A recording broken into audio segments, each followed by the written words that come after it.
America was marching into war, and the nation's factories hummed with patriotic fervor. In the industrial town of Orange, New Jersey, a handsome brick building stood as a beacon of this new modern age, the United States Radium Corporation. Inside its walls, a miracle was being painted. The miracle was radium. Discovered less than 2 decades earlier by Marie and Pierre Curie, this mysterious glowing element was the sensation of the era. Newspapers and magazines hailed it as a perpetual fire, a cure-all for everything from cancer to arthritis. Wealthy patrons flocked to spas to drink radium-laced water, and companies sold radium-infused butter, toothpaste, and cosmetics. It was the stuff of science fiction made real, and U.S. Radium had found its most profitable application, a luminous paint called Undark. The magic of Undark was that it glowed ceaselessly without any need for an external power source. For a world at war, this was a revolution. The U.S. military needed watch and instrument dials that soldiers could read in the pitch-black trenches of France. U.S. Radium secured lucrative government contracts, and the factory in Orange became a critical part of the war effort. To paint the tiny, delicate numbers onto the watch faces, the company needed workers with small, nimble hands. They found them in the town's young women. For the teenage daughters of working-class families, a job at the Radium Studio was a dream come true. The pay was phenomenal, often 3 times what they could earn in a typical factory. The work wasn't strenuous or dirty. It was considered artistic, even glamorous. These dial painters became local celebrities, known for their fine clothes and the extra money they had for dances and movies. The studio itself was a cheerful place, filled with the chatter and laughter of dozens of girls, some as young as 15. They sat at long wooden tables, each with a small crucible of the greenish-white powdery paint, a vial of water, and a set of delicate camel hair brushes. Their task was simple but required precision. Dip the brush into the radium paint and carefully trace the numbers onto the dials. But to get the brush to a needle-fine point, perfect for the tiny 1s and 8s, they were taught a specific technique by their foreman. It was a simple 3-step motion that would become the rhythm of their days. Lip, dip, point. "Don't waste the material, girls," the managers would say. "Just use your lips to get a good point." So they did. They would place the tip of the brush between their lips, wet it with a bit of saliva, and expertly shape it. Lip, dip, point. Hundreds of times a day. With each dip, they swallowed a tiny, tasteless dose of radium. They had no reason to fear. They were told explicitly that the paint was harmless. The scientists and chemists at the factory handled radium with lead screens and ivory-tipped tongs, but the girls were assured this was only because they were handling it in bulk. The tiny amount in the paint, they were told, was perfectly safe. Some even believed it was healthy, that the radium gave them rosy cheeks. The girls loved their magic dust. For a laugh, they would paint a glowing mustache on a friend or color their teeth to surprise a date later that evening. They would wear their good dresses to the studio, knowing that when they left for a night of dancing, the radium dust on their clothes and in their hair would make them shine, a soft, ethereal halo that made them the center of attention. They were brilliant. They were beautiful. They were the Radium Girls. They couldn't know that with every tiny stroke of the brush, with every innocent lip, dip, point, they were swallowing their own graves. The miracle element was a patient killer, and the clock was already ticking. The first sign of trouble would not come from a doctor or a scientist, but from a simple, agonizing toothache that refused to go away. The glow began to fade. The first to notice was Molly Maggia. She was one of the studio's early stars, a vibrant young woman who'd left the job a few years prior to get married. Her trouble began, as it would for so many others, with a toothache.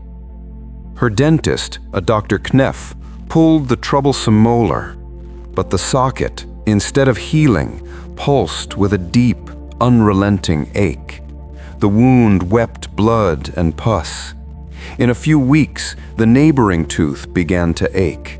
Dr. Kneff pulled that one too. The infection spread. Soon her entire mouth was a source of agony, the pain so intense she could barely eat. Her breath took on a foul, sickly odor. Dr. Kneff was bewildered. He had never seen anything like it. When he gently probed the empty sockets in her jaw, the bone felt strangely soft, almost like mush. One day, during an examination, he barely touched her jawbone, and to his absolute horror, a piece of it came away in his forceps. Molly's jaw was literally disintegrating in her head.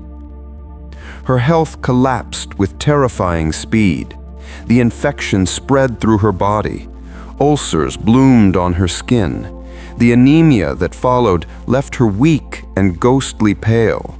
Her limbs ached, making it impossible to walk. Within months, the once lively Molly was confined to her bed.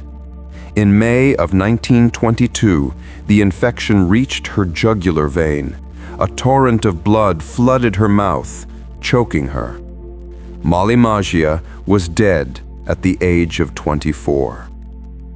Puzzled by the aggressive and bizarre nature of her illness, her doctors wrote syphilis on her death certificate, a common practice at the time for unexplained diseases that caused bone decay.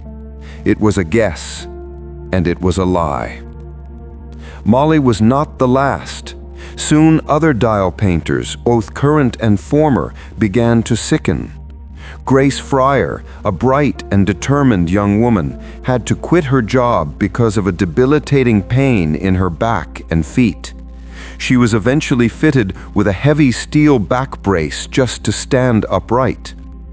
Edna Hussman developed the same horrifying jaw decay as Molly. Catherine Schaub and Quinta MacDonald, two other friends from the studio, suffered from crippling anemia and joint necrosis. A silent, terrifying pattern was emerging. The one thing these women had in common was their time spent in the cheerful, sunlit studio of the U.S. Radium Corporation, dutifully performing the lip, dip, point technique. The company knew. They had known for years.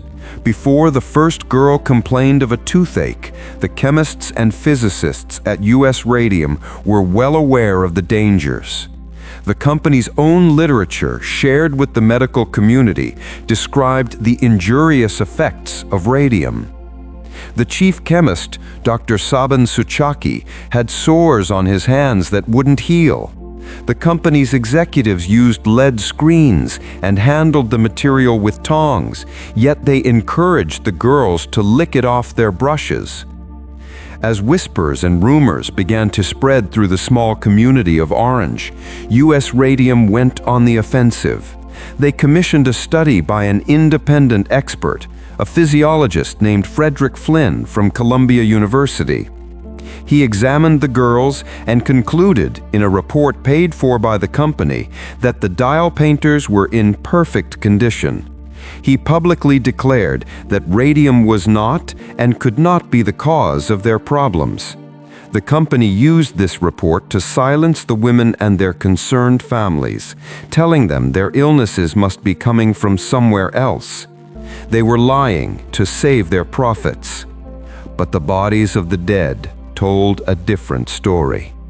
When another dial painter died, a brilliant young doctor named Harrison Wartland, the chief medical examiner of Essex County, became suspicious. He didn't believe the company's denials. He exhumed Molly Magia's bones and brought them to his laboratory. In the darkroom, he placed a piece of her jawbone on a photographic plate.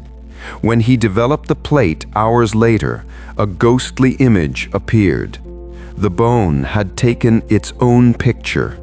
It was riddled with radium, still glowing with a faint, deadly light from inside the marrow.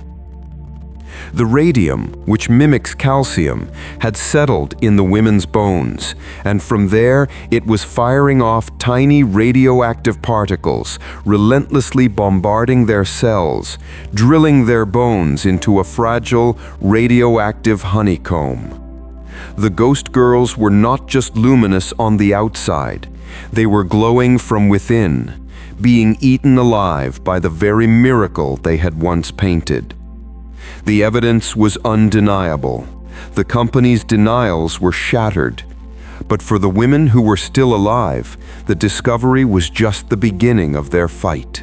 They were dying, they were broke, and they were up against one of the most powerful corporations in America. Grace Fryer, her body aching and braced in steel, refused to be a silent victim. She decided she would not let them get away with it.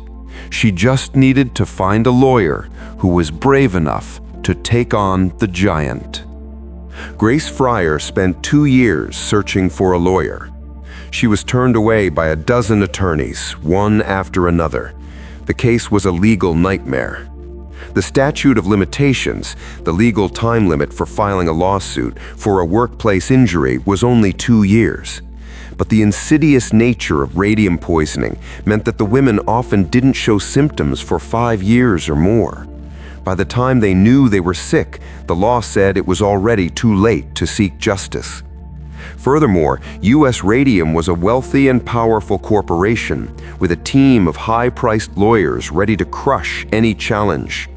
No one wanted to take on an unwinnable case against such a formidable opponent, especially on behalf of a group of dying, working-class women with no money. Grace, however, was relentlessly stubborn.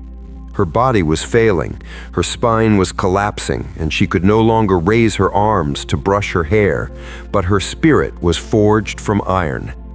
Finally, in 1927, she found a young, ambitious lawyer in Newark named Raymond Berry.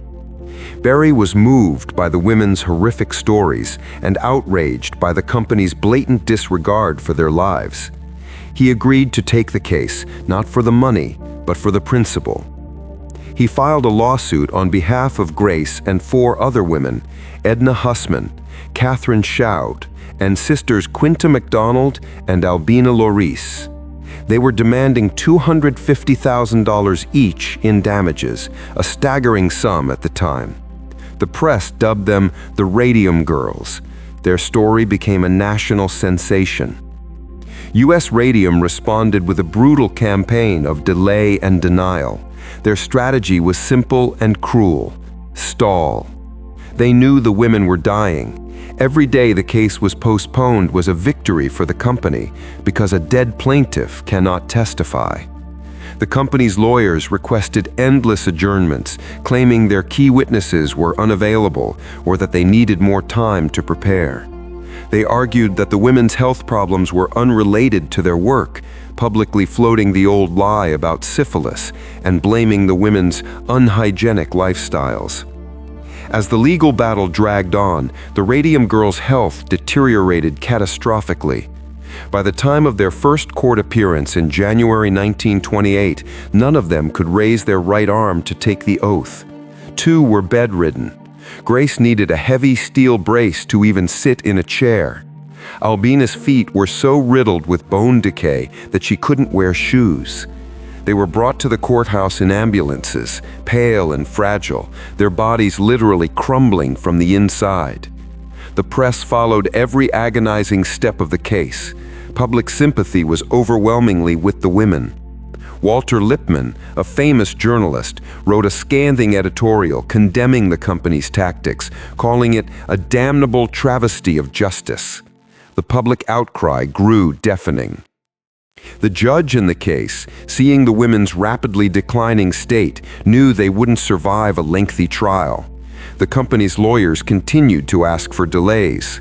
During one hearing, Raymond Berry, in a moment of desperate frustration, pleaded with the court, "These women are dying," he said, his voice echoing in the silent courtroom. "We have one girl who will not live a month. We have another one who will not live a year." The pressure became immense. A federal judge intervened, urging the company to settle. Finally, fearing the public relations nightmare of having the women die during the trial, U.S. Radium's lawyers relented.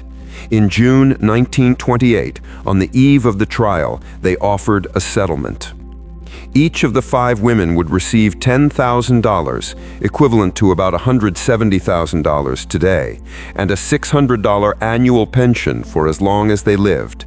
The company also agreed to pay all of their past and future medical and legal expenses. It wasn't the $250,000 they had asked for, but for women who were running out of money and time, it was a victory. They had forced the company to admit responsibility. They had won.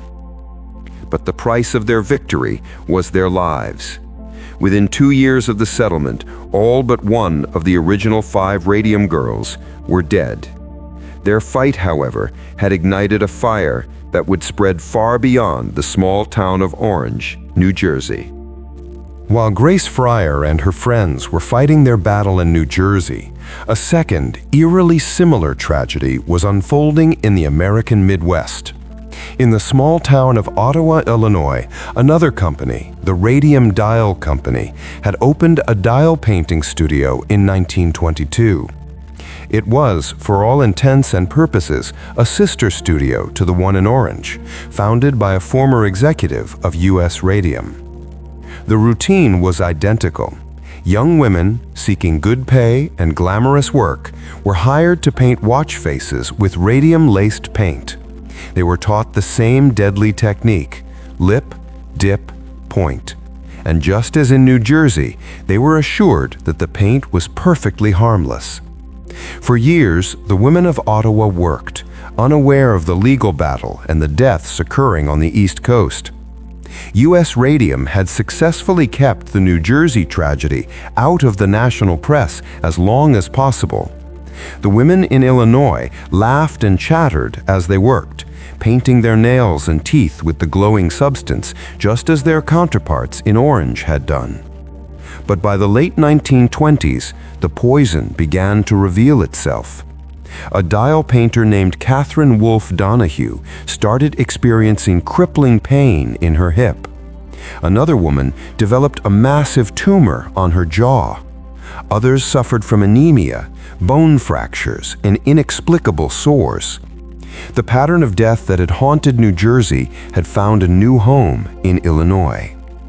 But the management at Radium Dial was determined to avoid the fate of U.S. Radium. They employed a new, more sinister strategy. Instead of simply denying the danger, they actively worked to conceal it. They began conducting secret medical screenings of their employees, but they never gave the results to the women themselves. When the tests showed clear signs of radium poisoning, the company fired the affected women under false pretenses, claiming their work was subpar, effectively cutting them off before they could build a case. But Catherine Donohue refused to be silenced. By the early 1930s, she was bedridden. She had lost most of her teeth, and pieces of her jawbone had been surgically removed. Her friend and co-worker, Charlotte Purcell, described Catherine's state with chilling clarity. You could look right through the side of her face and see her tongue. Determined to hold the company accountable, Catherine found a local lawyer named Leonard Grossman. Grossman was a bulldog, a fighter who was undeterred by the company's power. He knew about the New Jersey case and understood the legal precedent. But he also knew that Radium Dial would fight even harder than U.S. Radium had.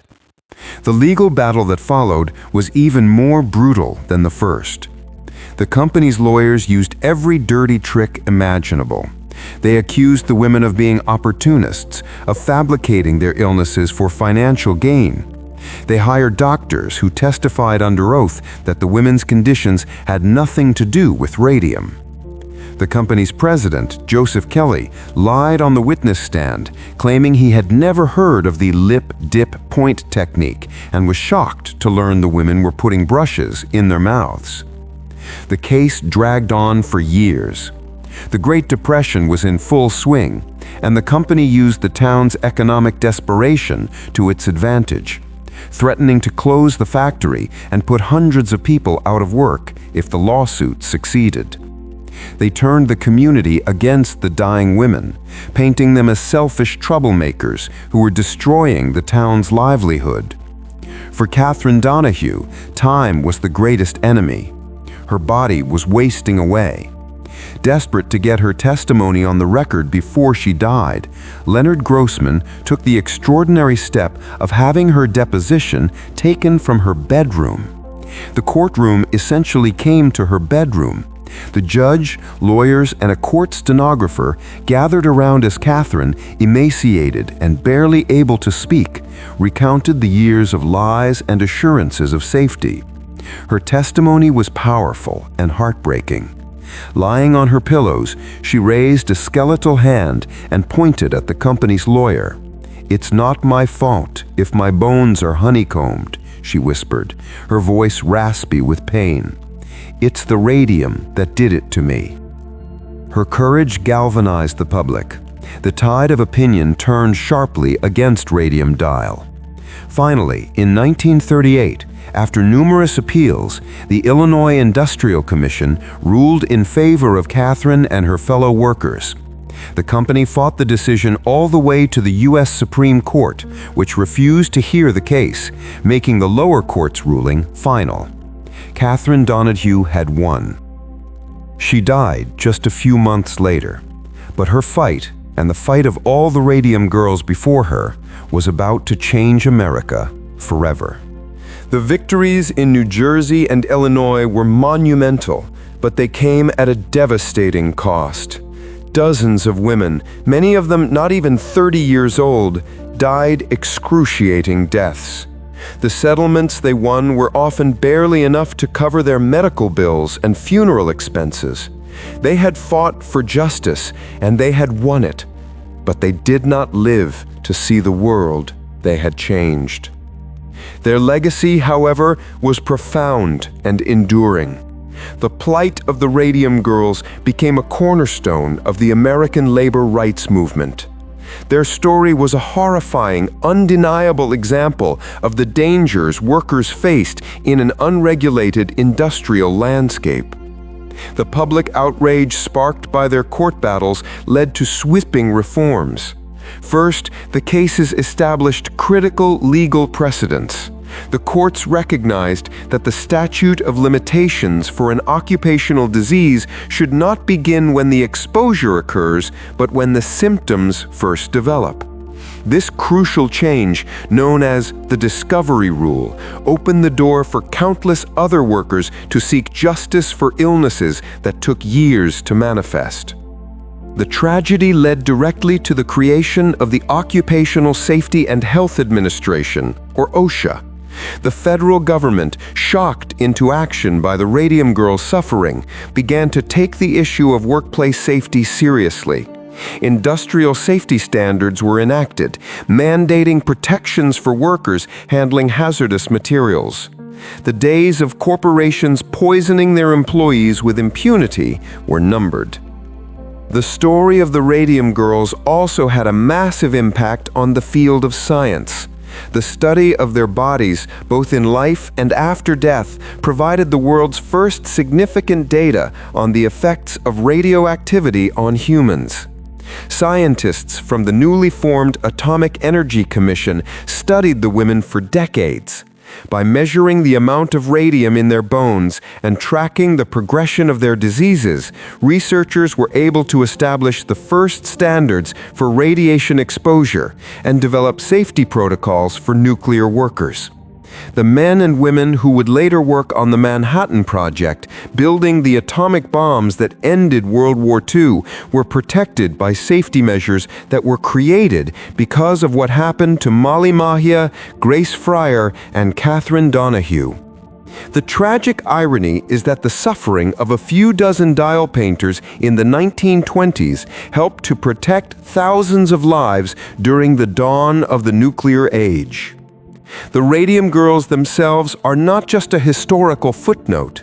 They are buried in cemeteries across New Jersey and Illinois, but they are not entirely at rest. Their bones, saturated with an element that has a half-life of 1,600 years, will continue to glow faintly in their graves for centuries to come.